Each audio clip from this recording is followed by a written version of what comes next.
Bismillah ar-Rahman ar-Rahim. Allahumma salli ala Sayyidina wa Maulana Muhammad wa barik wa sallam wa salli alayh. Friends, Assalamu alaikum wa rahmatullahi wa barakatuhu.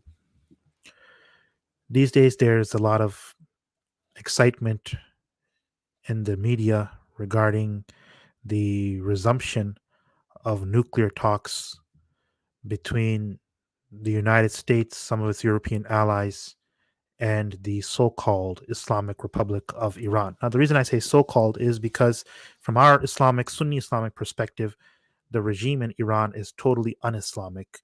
It's a sectarian regime. It's very far from the values and principles of our religion.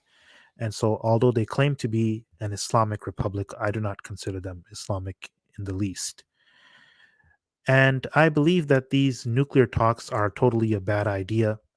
Though one good things which the previous president, Donald Trump, that he did was that he canceled the JCPOA, and he rightly said that that's a bad deal, and it's a deal that has given too much to Iran, and Iran is, it could have been, they could have added more stipulations to ensure peace and security in the region, because the fact of the matter is that Iran is the number one um, terrorist regime on the earth, in the sense that not only does the Iranian regime itself commit acts of terror against other people and other nations, but that the Iranian regime is the number one backer and funder and financier and supplier of arms and weapons to terrorist regimes, to terrorist organizations such as Hezbollah,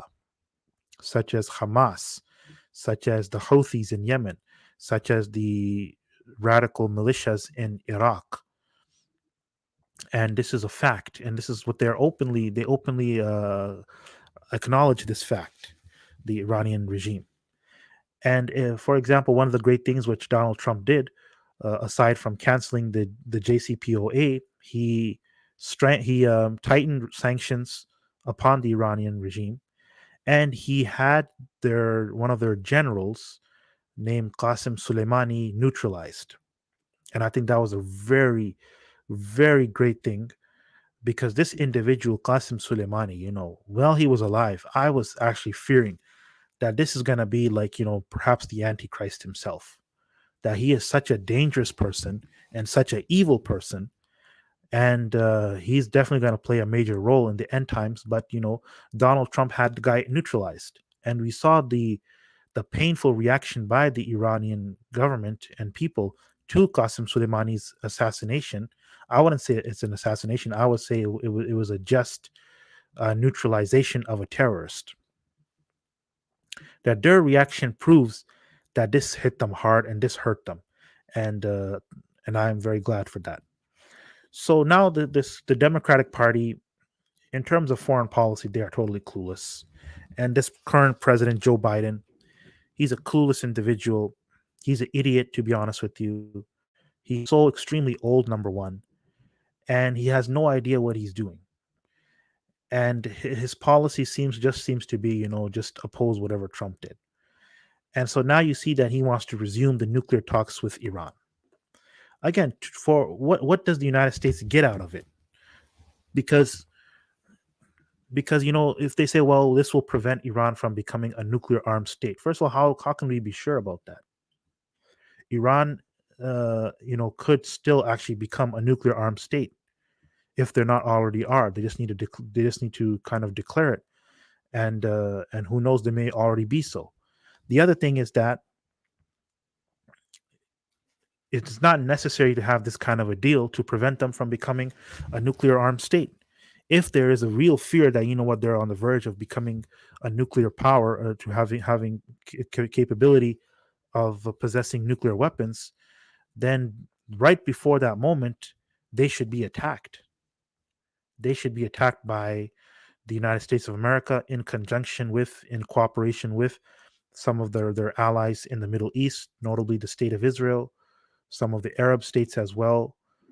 And I believe that my own country, my native country, Pakistan, should change its policy toward Iran and consider Iran a hostile entity, on its western border, and should participate in any future war to to neutralize the threat of Iran. And what would Pakistan get from that? I believe that Pakistan could uh, materially gain from such a war if it insists that its participation will be conditional to liberating the Balochistan province in Iran and adding it to its own territory and basically annexing that province. I think that would be a huge bonus for Pakistan and to take advantage of the precarious situation of Iran. Pakistan should do so. Their attitude to Iran is very timid and very weak-minded. When Iran is has its back against the wall, Pakistan should definitely take advantage of that. Anyways, that's my own perspective on that. With regard to any future nuclear deal with Iran, a lot more concessions, if it's going to be done, then a lot more concessions have to be extracted from them. For example, there has to be some stipulations in any such deal that all this funding to terrorist groups has got to end, including Hezbollah, Hamas, the Iraqi terrorist groups that are operating in Iraq. There are several of them, and the Houthis as well. All of the funding has to be cut off. And the deal will only go through and only be agreed to if Iran agrees to stop funding of its terrorist proxies. And Iran has to quit this ballistic missile program. And Iran also has to reconcile itself to its neighbors, its Arab neighbors, and to the state of Israel. When Iran agrees to all of this, then perhaps a nuclear deal. But I'm very skeptical that Iran would ever agree to these conditions. So, therefore, what kind of a nuclear deal are we going to have? We can't trust this regime, this terrorist regime. It's a terrorist regime. There's no doubt about it. And look at the history. Just look at the recent history, the bloodshed and the violence and the suffering they have inflicted upon the Sunni Muslims in particular.